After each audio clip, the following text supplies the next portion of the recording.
A Florida insurance company has been touting a new form of family protection these days, abduction insurance. The company pledges to pay $10 million to any of its policyholders who were abducted by space aliens. The joke isn't that funny to people who claim they actually have been abducted, but it reflects the prevailing scientific opinion that such claims are tough to prove.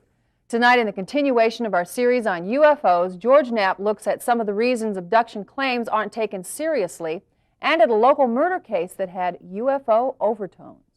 Stacy Borland was the driving force behind a group of Southern Nevadans interested in UFOs and alien abductions. In early March, the bodies of Borland and her brother were found in a Las Vegas apartment. Borland had been mutilated and set on fire. Her murder sent shockwaves through the UFO community, primarily because of what Borland claimed she knew. She'd confided in letters to friends that she had an inside source involved with government testing of UFOs in Nevada. The source was someone very close to her, and according to the letters, was very upset because of Borland's involvement with a UFO contactee group. The source allegedly told Borland enough about Area S4 to allow her to draw sketches of the alleged UFO base. When Borland was killed, her source was one of the first people questioned by police. The source is no longer a suspect. Lawmen have issued a warrant for a man believed to be in hiding in California. The murders are completely unrelated to UFOs, they say, but that assurance hasn't been good enough for Borland's UFO group. Membership has dwindled by 80%, partially because of wild stories being circulated by some UFO lecturers. I've received a lot of calls from people in the so-called UFO underground, and they're just afraid. They don't know what's going on. They're afraid to come public. Stacy kind of held it together, and it's changed a lot since then. Suddenly appeared. There's no explanation at all. The UFO group organized by Borland is one of dozens scattered around the country dedicated to exploring the alien phenomenon. Most members don't make claims of having had an alien contact. They're merely curious. Jeff Graff is among the curious. He says he's seen numerous UFOs over the years and decided to undergo hypnotic regression after discovering a scoop-like scar on his leg. He says the regression revealed that as a child, he'd been taken on board a spaceship. It's hard to believe, and I didn't want to really believe it myself. And even after having the regressions, I've still gone back and forth as to whether I truly believe it or not. One reason for the reticence is that Graff isn't entirely sure his hypnosis sessions were objectively conducted. Psychologists and others say there are many problems with regressions, which is why even some abductees who've relied on the technique have doubts. I think that hypnosis is an inappropriate technique to use to try to find out information about this. When hypnosis was used in my case by Dr. Donald Klein, and by the way, I might say to everyone, never let yourself be hypnotized by a UFO investigator. If you want to do this, go to a qualified, licensed therapist only. Anyway, I was hypnotized by him to enable me to live through the fear, not to find out the facts, and that's what it's good for. Science has come up with several explanations why people under hypnosis claim to have been abducted by aliens.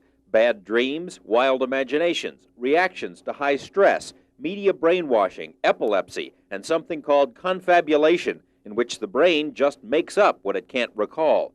Hypnotherapist Lane Keck says most of the alleged abductees that he sees are actually remembering some other traumatic or emotional experience. One of the cases had to do with a C-section. They had seen a movie and the abduction and the probes and all of that, and they reacted strongly to that. And when they came in the office, what it turned out to be was their own birth, a traumatic experience, and they had a C-section.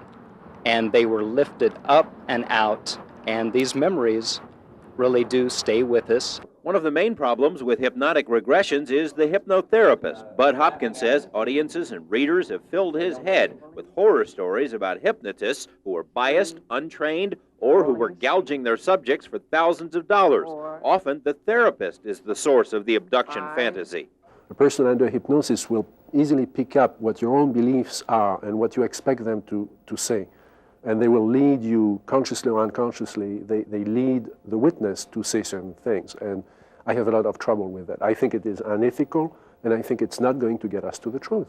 Bud Hopkins, who's conducted scores of regressions, couldn't agree more. During his sessions, he purposely tries to lead his subjects away from the abduction scenario. to see if they return to it on their own. But his data isn't entirely dependent on hypnosis. Between 20 and 30% of all the cases we have, people remember them without hypnosis. Some of the most famous cases. Hopkins also says the concept of media brainwashing doesn't hold water because even though most Americans are familiar with books and films about aliens and flying saucers, the same isn't true for the rest of the world. Yet, abductee reports from, say, New York are identical in detail to abductee reports from Zimbabwe. Besides, Hopkins has an ace in the hole that has not been made public. I've been collecting drawings that people have made of a notational system, it would seem, numbers, letters, whatever, that they see inside UFOs on a wall or a page or something. And they're virtually identical. They've never been published, obviously. They're one of my ways of being able to test the veracity of a new witness. But I've had a situation once where, recently, where a woman made these drawings. She had remembered what she'd seen in the UFO. She'd remembered under hypnosis and partially normally.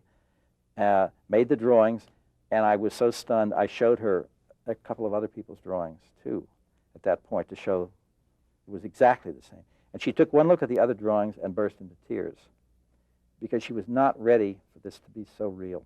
If it is real, what do they want? If it is real, might our government have good reasons for keeping the story from us? Tomorrow, some possible answers to these questions and a look at one of the most compelling UFO cases ever in the conclusion of this series. George Knapp, Eyewitness News 8.